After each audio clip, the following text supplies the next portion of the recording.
Hello everyone, my name is Håkon Selvnes. I'm a PhD candidate in Work Package 3.3 Thermal Energy Storage. In this poster presentation, I will give you a short introduction to some of the results that we have obtained from an experimental campaign that I've been working on.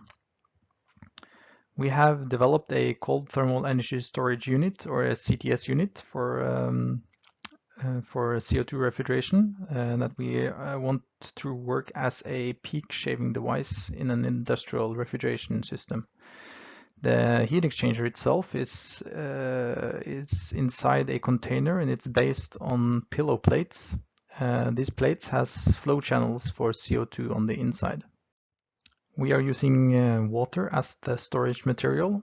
When we are charging the CTS unit, heat is transferred from the water to the CO2 so that the water freezes to ice on the plate surface while the CO2 evaporates on the inside of the plates.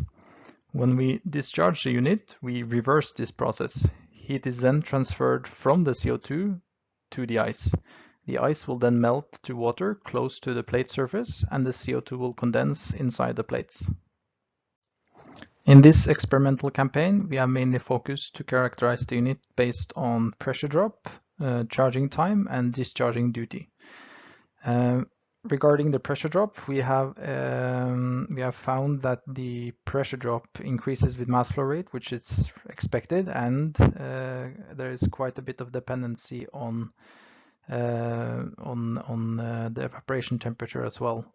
The pressure drop will increase with the lower evaporation temperatures due to a higher gas-liquid ratio. The charging time for the unit is shown in figure 3 on the bottom left side of the poster.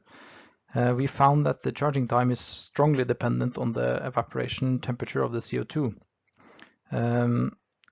We found from this performance testing that minus 5 degrees is a good compromise between the charging time and the evaporation temperature. The discharge duty of the unit can be seen in figure 4 on the right hand side of the poster. We found that the discharge duty was approximately linearly dependent on the condensing temperature of the CO2.